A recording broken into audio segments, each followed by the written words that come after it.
dans ta pensée. On te dit, voici un chrétien. Pardon? Qui est, qui est-il, le chrétien? Un chrétien. Hmm. Ben, je ne peux pas te dire un chrétien. Un chrétien, c'est celui qui croit en Jésus-Christ. Il a accepté Jésus-Christ et il est baptisé par après. Celui qui croit en Jésus, c'est un chrétien. Il est baptisé.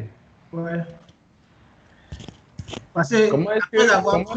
après avoir cru, il Hmm. faut être accepté, être baptisé. C'est là, tu as la vie éternelle. Ah bon? Ouais. Comment est-ce que tu verras que celui-ci est un chrétien? Par exemple, tu rencontres quelqu'un, comment est-ce que Ouais. tu sauras qu'il est un chrétien? Ben, est-ce que physiquement ou bien bon, à travers nos conversations? Je ne sais pas. Bon, par exemple, nous sommes en train de marcher et Ouais. on regarde quelqu'un dans la rue. Bon, qui est-il? Est-ce que tu peux le savoir sans que cette personne ne te dise quoi que ce soit? Oui, ça peut arriver que, bon, et ça peut arriver qu'on le sache à travers ses comportements, sa manière de faire. On peut savoir que ah, telle personne est chrétienne. Mais bon, il peut arriver également que bon, la personne ne parle pas, ne manifeste rien. Il faut que la personne elle-même avoue qu'elle est plutôt chrétienne avant qu'on le sache. C'est pas forcément visible quand tu vois une personne qui va dire bon, telle personne est chrétienne. Bon, ça se joue des deux côtés. Il faut que la personne te dise qu'il est chrétien d'abord. Oui, Mais quand tu vas à l'église maintenant, toutes les personnes qui sont à l'église vont te dire que c'est parce qu'ils sont chrétiens qu'ils viennent à l'église. Hein? Ils viennent à l'église pour louer Dieu, hein, remercier Dieu pour ce qu'il a fait dans leur vie durant la semaine. D'autres qui viennent montrer leur habillement, d'autres qui font tout ça parce que mon papa est chrétien. Dans notre famille, on va tous les jours, tous les dimanches à l'église. Donc, le dimanche, ce n'est pas toi qui vas rester à la maison, donc tu es obligé d'y aller. Il est un chrétien. ben si c'est dans ce cas, il fallait me dire plus tôt. Dans Parce que quel cas? tu as dit quand on marche, maintenant on voit quelqu'un dans la rue. Ça c'est la question du cœur en fait. Mhm. La question du cœur parce que Cœur, aujourd'hui, hein. il y a beaucoup de religieux que de chrétiens. Comme tu viens Mhm. de relever que bon, il y a certains qui viennent à l'église à cause du mot. Il y a certains qui sont venus parce on les a forcés à venir parce que les parents sont chrétiens et donc du coup ils sont obligés de suivre les parents. C'est ça. Donc après tout, il faut regarder le cœur. C'est le cœur qui compte. Comment est-ce qu'on peut regarder le cœur d'une personne? Et c'est quoi Ben, le cœur?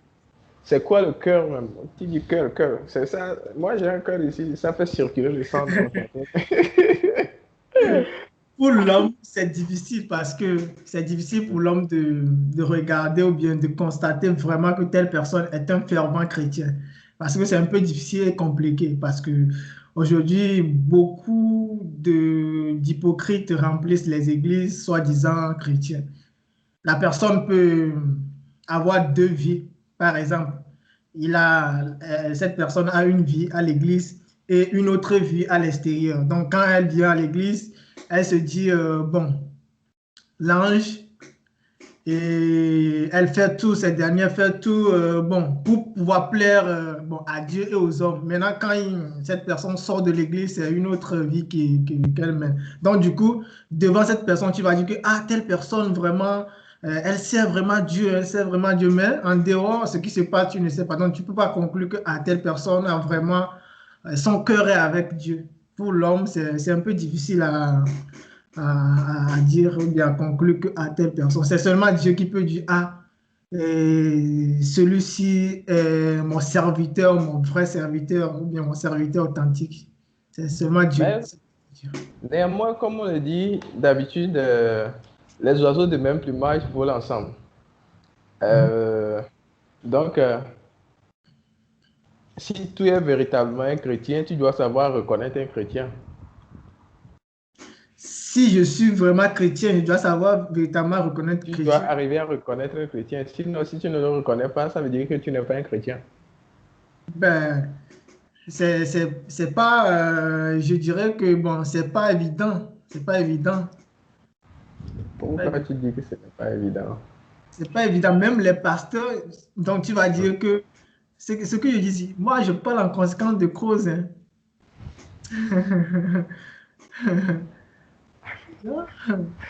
Yeah. Moi, je suis un journaliste, je suis en fait neutre, hein. Je vais avancer les pour et les contre, hein. Je vais te balancer tout. Puisque tu n'as pas de thème, moi, je ne fais que faire sortir ça. Comme je te le dis d'habitude, ce n'est pas parce que je dis cela que c'est ce que je pense en réalité. Non, moi, j'essaie tout simplement de mener une discussion pour qu'on discute un peu, pour que ça aille, quoi. Bon, on apprend ensemble. Est-ce que tu peux sous-titrer la vidéo parce que je vais publier ça après sur YouTube. Est-ce que tu acceptes? Il faut sous-titrer ça. Comment on fait ça? Clique sur plus. Et si tu le faisais à ton niveau? Ben, c'est pas moi qui enregistre, c'est là le problème. Ah bon, je peux le faire. Je peux le D'accord. faire. Ben, c'est seulement que ce que je dis qui sera sous-titré, mais de ton niveau, ça ne sera pas sous-titré. Donc, du coup, tu dois le faire aussi. Ah, nous deux, nous devons le faire. Oui, comme ça, quand les gens vont regarder, ils sauront ce qu'on est en train de dire. Oui, on va où déjà? Et tu cliques sur, on a dit quelque part, tu vas regarder en bas. Il y a Ah, 3 points. Il y a 3 points quelque part. On a écrit oui. plus. Mhm, je vois. Et maintenant, clique là-dessus, clique sur les 3 points. Oui, c'est déjà fait. Il y a arrêté l'enregistrement, prendre une capture, Oui. activer les sous-titres. Voilà, justement, c'est ça. Mhm. Clique sur les sous-titres, voilà. Activation des sous-titres. Ouais, c'est en cours. Donc, du coup, tu verras tout ce que je dis sous-titré au bas de l'écran. Ah, bon, ils vont écrire ça, traduire ça. Ouais. Ok. Bon, Ok. c'est bon. Revenons à nos moutons. D'accord. Moi, je dirais revenons à nos moutons pour ne pas les laisser se disperser. Voilà. Tu disais que, bon, étant chrétien, tu dois reconnaître si vraiment ton projet est chrétien. Oui, Je sais que c'est pas puisqu'on évident. dit, puisqu'on dit les oiseaux de même plumage volent ensemble. Ouais. Hein? Euh, les bonnes compagnies font les bonnes mœurs ou bien, je sais pas, dis-moi qui tu hantes et je te dirai qui tu es. Et quand je te vois avec celui-ci, ça veut dire que vous vous assemblez. Tito ou Tito, ils ont là. Non, Hein? ouais, c'est ce que je dis, c'est pas évident. Et C'est pas pourquoi tu dis que ce n'est pas évident? Ben, il y a c'est un peu spirituel ce que je dis parce que je sais ce que je dis. Euh, la vie chrétienne, c'est bon, il y a le côté charnel et le côté spirituel. Donc, du coup, ce qui est spirituel, il faut être quelqu'un de ce genre pour pouvoir déceler ce qui se passe en fait. C'est pourquoi je dis que c'est pas physiquement, tu ne peux pas dire que telle personne a vraiment. C'est bien vrai que bon, nous sommes des humains. Bon, nous sommes des humains, nous sommes tout le temps fautifs, on commet des erreurs, mais bon, la vie chrétienne, c'est un peu difficile. C'est un peu difficile à dire que à telle personne vraiment est chrétien. C'est un peu complexe en fait.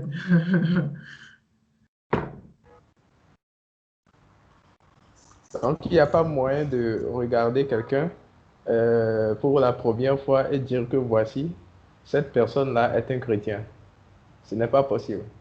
Pour la première fois, bon, Hmm. genre, Donc, ça demande, sans que la donc, personne, il veut dire, sans que la personne ne parle ou bien, bon, je sais pas, bon, est-ce qu'il faut du temps pour reconnaître qu'une personne est chrétienne? Ou bien il faut que cette personne te déclare qu'il est chrétien avant que tu ne saches qu'il est chrétien? Ou bien on n'a pas besoin de savoir cela? bon, si je peux dire, je peux dire que, bon, si par exemple quelqu'un avoue ou bien confesse Jésus-Christ pour la première fois, cette personne est chrétienne. Mais j'anéantis cela dans le sens où tu dis que, bon, il y a certains aujourd'hui qui vont à l'église à cause de la mode. Il y a certains qui vont à l'église parce qu'on les oblige. C'est pourquoi je rentre un peu plus en profondeur en disant que c'est un peu compliqué de dire que à telle personne est vraiment chrétien ou bien fervent chrétien. Mais de terre à terre, je peux dire que la personne qui confesse Jésus-Christ étant son Seigneur Sauveur, déjà, il est chrétien. Mais pour approfondir, là, il y a deux cas de figure. Bon, il y a une question qui me vient à l'esprit quand tu dis que dès qu'une personne confesse Jésus, donc il est chrétien. Bon, comment est-ce qu'on confesse Jésus? Comment est-ce qu'on confesse Jésus? C'est le fait de reconnaître qu'il est ton sauveur et il est ton Seigneur et sauveur. Reconnaître que tu es pécheur et que c'est lui qui est venu, c'est lui ton rédempteur, c'est lui qui est venu te racheter de ce péché. Comment est-ce qu'une personne peut arriver à reconnaître tout ça? Qu'il est un pécheur, tout ça. Est-ce qu'il faut qu'il répète les paroles ou bien qu'est-ce qui peut motiver cette personne-là? Ou bien qu'est-ce qui peut pousser cette personne-là à confesser cela? À croire, à confesser. Bon, là, c'est la parole. C'est seulement la parole qui peut pousser cette personne à croire. Parce que il faut que la personne comprenne quelque chose. Il ne faut pas que ça soit un truc de suivisme. C'est-à-dire, les gens le font, donc du coup, il faut que je le fasse aussi. Non. Et c'est seulement la parole, c'est à travers la parole. C'est à travers la parole, genre, ce que la personne a entendu et il croit, parce que la parole de Dieu nous dit dans le livre de Romains que la foi vient de ce qu'on entend. Donc, du coup, il a foi, il a cru en Jésus-Christ par ce qu'il a entendu.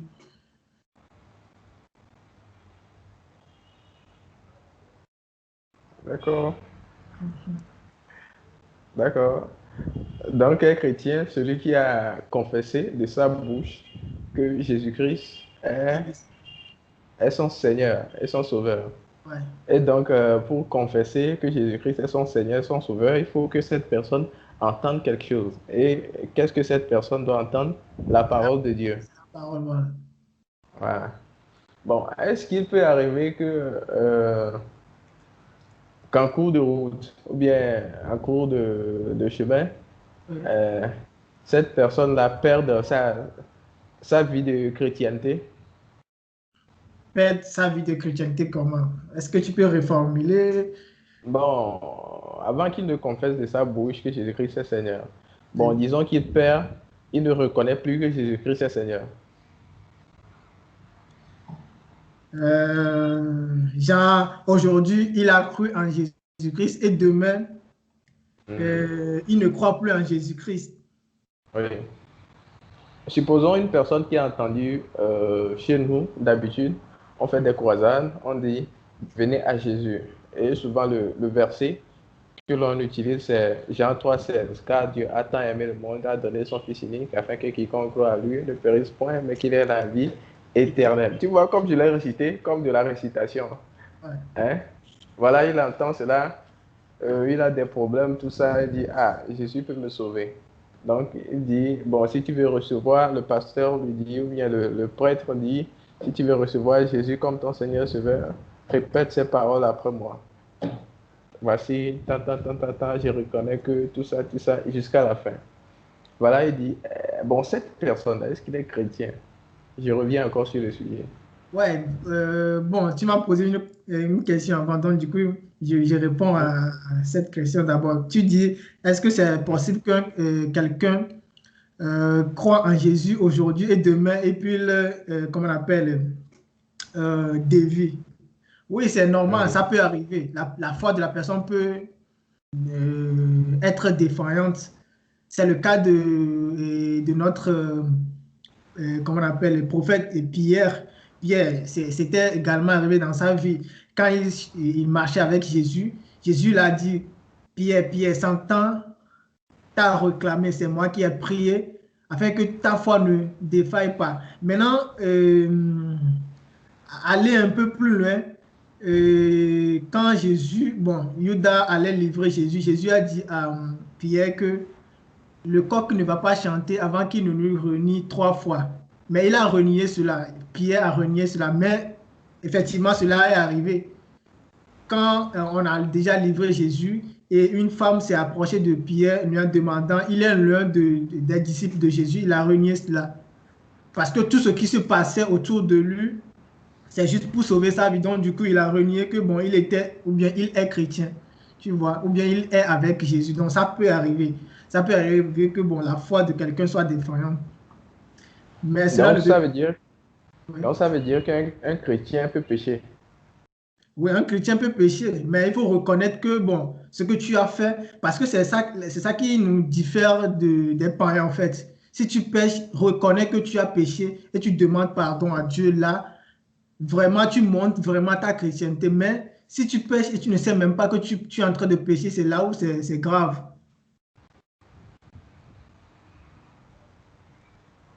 Ok, d'accord.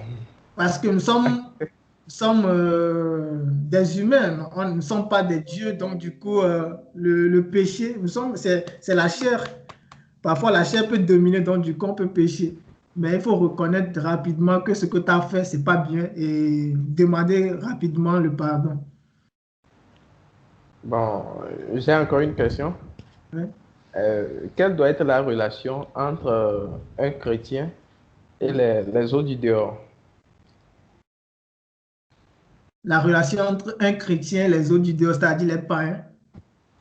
Bon, je ne vais pas mentionner ça puisque c'est vous qui le dites. Ou bien Non, vous dites si, si les c'est les autres aiment bien, chrétiens. qui sont ces gens de dehors? Qui sont ces gens de dehors? Maintenant, c'est à toi de me le dire. Les gens qui ne partagent pas la même foi que toi. La relation avec ces personnes en tant que Mhm, chrétien. mhm.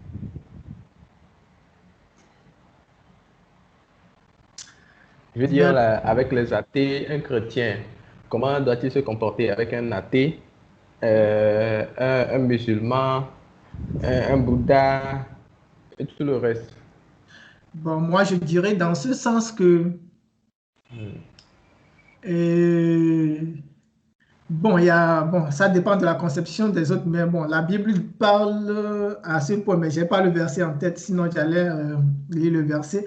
Mais ce que je dirais est que c'est pas que je suis chrétien et que je ne dois pas aimer celui qui n'est pas chrétien, parce que c'est à travers mes comportements que, bon, celui-là peut se convertir. Mais si ma manière de faire déplaît déjà cette personne, là, ça veut dire que la personne va se dire, mais bon, celui-là, je voudrais que, bon, ce qu'il est en train de pratiquer m'a beaucoup plu, bon, sa manière de faire m'a plu, mais bon, ces derniers moments, ses agissements, ses manières de faire, bon, ne montrent plus cette vie qu'elle menait avant. Donc, du coup, la personne peut se dire, mais bon, sa religion n'a qu'à rester. Donc, du coup, je préfère garder la mienne aussi. Donc, dans ce sens-là, je dirais que, bon, c'est pas que, bon, mon papa ou bien ma maman ou bien mes frères ne sont pas chrétiens comme moi, donc du coup, je dois les nier, je ne dois pas les considérer. Non, plutôt, il faut les aimer, partager la parole avec eux. C'est en faisant cela que tu peux les ramener vers Jésus. Comment est-ce qu'on peut partager la parole de Dieu avec quelqu'un qui ne croit pas en ce que tu dis? Par exemple, un athée, quelqu'un qui vit simplement sa vie, lui dit, bon, souvent chez nous, il y a certaines personnes qui disent qu'ils sont des catholiques et qui vont à l'église une fois dans l'année, le 31 décembre, Oui, qui portent la croix, hein, alors qu'ils disent qu'ils sont de Dieu. Comment est-ce que tu peux leur apporter la parole? Comment est-ce qu'on peut aborder la parole de Dieu avec eux? ben, dans ce sens-là, je dirais que bon, c'est la parole aussi. Ils se disent que bon, c'est la parole de Dieu qui leur sont enseignées aussi dans cet temple-là. Mais il y a une différence, il y a une grande différence. Mais ces personnes-là, souvent, ils n'aiment pas ce ne sont pas des critiques en fait, ils n'aiment pas ces discussions-là. Ils n'aiment pas ces discussions, genre parler de l'évangélisation, bien faire des actes d'évangélisation. Ces gens-là, ils n'aiment pas. Mais bon, ce que je dirais que, bon, il faut que ces personnes-là soient attrapées dans certains actes. Par exemple, si je prends, euh, il y a un truc qu'on appelle feu purgatoire, bien, bon, un truc purgatoire dans le catholicisme. Genre, bon, et quelqu'un peut ne pas être chrétien. Maintenant, si la personne meurt, on célèbre des messes, soit disant que, bon, on veut confier son âme au Seigneur Jésus-Christ. Donc, on fait passer cette dernière par des feux de purgatoire. Bon, j'ai oublié un peu le terme. Donc, si par exemple, la personne évoque ce thème, par exemple, tu peux dire que ça n'existe pas dans la Bible. Et tu peux essayer de convaincre cette personne à travers des preuves bibliques, c'est-à-dire les versets bibliques, comme quoi cet acte-là est condamné par la Bible, parce qu'on ne peut pas laisser quelqu'un, ou bien on ne peut pas laisser quelqu'un vivre dans la débauche, vivre comme bon lui semble. Après tout, après ça, on va dire qu'à cette personne, on va faire des cérémonies afin que son âme soit sauvée. Donc, si c'est le cas, ça veut dire que nous qui sommes vivants, on n'a pas besoin de croire en Jésus-Christ. Donc, il faut que, bon, on attend jusqu'après la mort et quelqu'un vienne prendre notre corps et faire des cérémonies et notre âme sera sauvée. Donc, du coup, dans ces genres d'actes, on peut comment on appelle, on peut les attraper dans ces genres d'actes et pouvoir les convaincre. Et bon, après tout, ils pourront accepter si vraiment ce qu'on est en train de dire, l'esprit est vraiment derrière la parole. Je pense que vu que la parole aussi ne sort pas vainement, quand la parole sort, bon, elle accomplit ce pourquoi elle est sortie avant de revenir. Donc, du coup, je pense que ça va toucher quelqu'un qui va changer.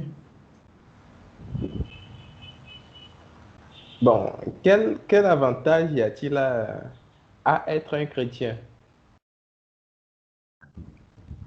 L'avantage, Hmm.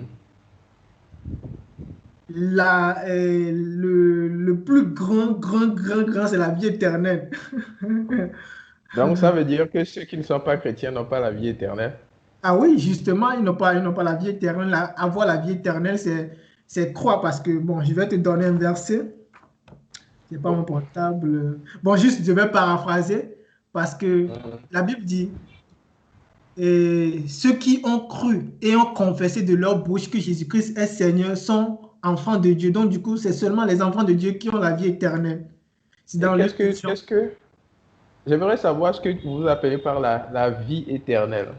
La La vie vie éternelle, c'est la éternelle. vie après la mort. Donc, selon vous, les chrétiens, il y a une vie après la mort. Ouais, c'est ce que la Bible nous dit. Donc, du coup, si comment on appelle, les prophéties se réalisent, les paroles qui sont dans la Bible se réalisent, ça veut dire que ce qu'il a dit va se réaliser. Il a prophétisé, prophète Isaïe a prophétisé qu'il y aura un Messie. Le Messie est venu. Donc, du coup, ce que le reste de la Bible dit, ça veut dire que ça va se réaliser. Donc, Dieu est fidèle à sa parole. S'il promet une vie éternelle, ça veut dire que c'est réel. Cette vie éternelle existe. D'accord. Donc, on revient à la première question. Quel Ouais. est l'avantage? Quel avantage nous avons à être un chrétien? L'avantage, c'est d'être sauvé parce que de base, l'homme était péché et l'homme, à travers comment on appelle, Adam et Ève, nous sommes des pécheurs. Donc, du coup, c'est pour cela que Dieu a envoyé Jésus-Christ pour pouvoir nous racheter, pour pouvoir nous libérer de comment on appelle, ce qu'on avait, ou bien ce que nos aïeux avaient commis comme péché. Donc, du coup, étant déjà racheté, on a la vie éternelle. Si tu crois en Jésus-Christ, déjà, tu as la vie éternelle.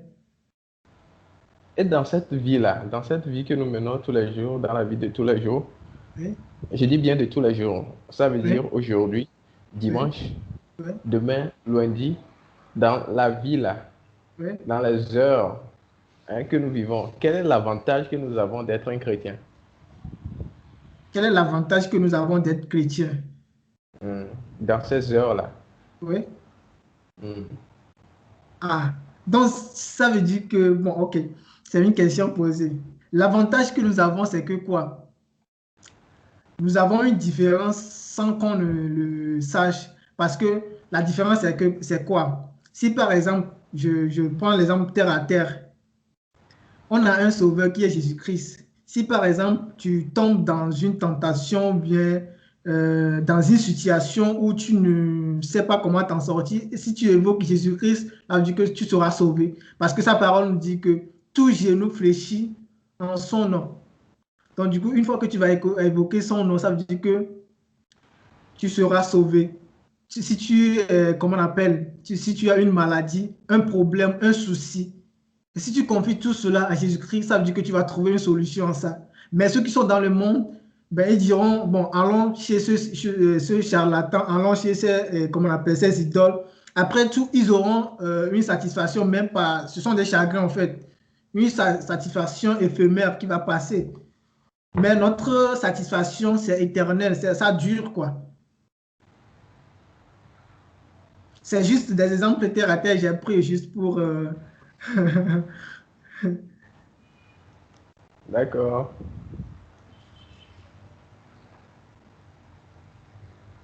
Donc, en gros, l'avantage que nous avons, premièrement, c'est d'être sauvés.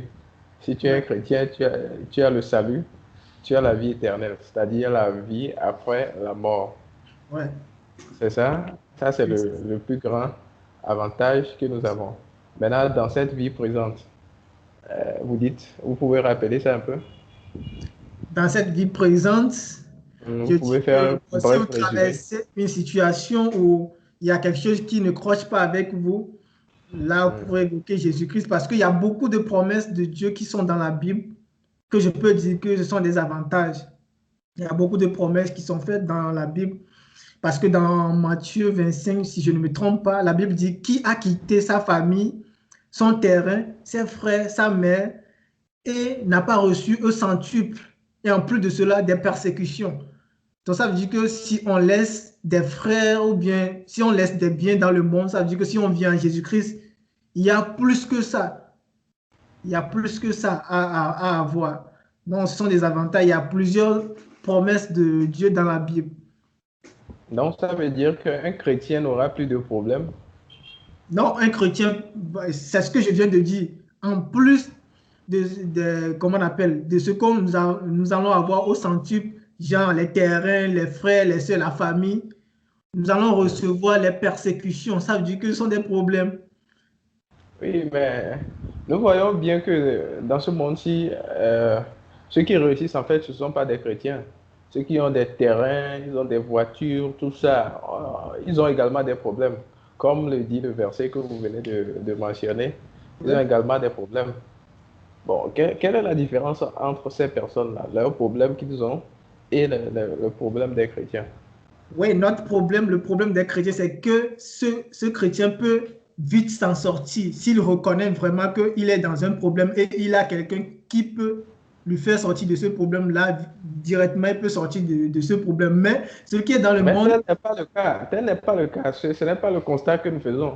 ah oui, ce n'est pas Hein, comme ça parce qu'on ne sait, aujourd'hui, c'est on ne sait pas que nous sommes chrétiens, on ne sait pas qu'il y a quelqu'un qui peut nous faire sortir de ce problème ou bien de cette persécution. ben, moi, je ne suis pas totalement d'accord avec vous parce que Ouais. ce sont les chrétiens qui vont tout le temps à l'église, ils prient. Il y en a même certaines religions, certaines branches de la chrétienté, du christianisme, qui vont tout le temps crier chaque nuit, prient, prient, prient, prient, prient, disent que ça va changer. Mais ce sont les plus pauvres en fait. Parce que Oui, les riches ne parlant vont pas à ces endroits. Parlant de ça, j'ai suivi un culte de TB Joshua aujourd'hui. Il dit Mhm. que le fait de prier, c'est pas aller dans les veillées de prière, faire du bruit à ce que la police vienne vous arrêter et Mhm. ferme en fin de compte l'église. C'est pas ce qu'on appelle la prière. Ça, ce sont des jeux, bon, je dirais, ce que papa appelle souvent les bébés spirituels. Parce que souvent, on croit que en faisant tout cela, en faisant ces mouvements de gauche à droite, que bon, nous avons en fait la foi. Non, c'est pas ça. C'est chaque jour. La vie chrétienne, c'est une vie de chaque jour. C'est une vie de chaque jour. Ce que tu penses que tu ne peux pas faire, ou bien ce que tu penses que c'est seulement le pasteur, ou bien en allant tout le temps au veillées de prière, que cela puisse s'accomplir. Toi-même, tu peux te dire, ah, aujourd'hui, j'ai décidé, ça doit changer. Et vraiment, si tu crois vraiment en toi ou bien en Dieu, ça va changer. Mais c'est ce qu'on n'arrive pas à nous expliquer, en fait. Et on croit souvent que, bon, c'est souvent d'aller dans les églises, aller dans les veilles de prière. Bon, supposons par exemple, prenons la situation du Togo actuel. On a fermé toutes les églises, bien sûr. Donc, ce qui veut dire que, donc, ça veut dire que Dieu ne manifeste plus. Ce n'est plus dans toutes les églises. Récemment, on a ouvert certaines églises. Mais bon, celles qui sont fermées, ça veut dire que Dieu ne manifeste plus, Dieu ne se manifeste plus dans la vie de ses fidèles. Ces fidèles-là, dont leurs églises sont fermées, ça veut dire que Dieu ne se manifeste plus dans leur vie.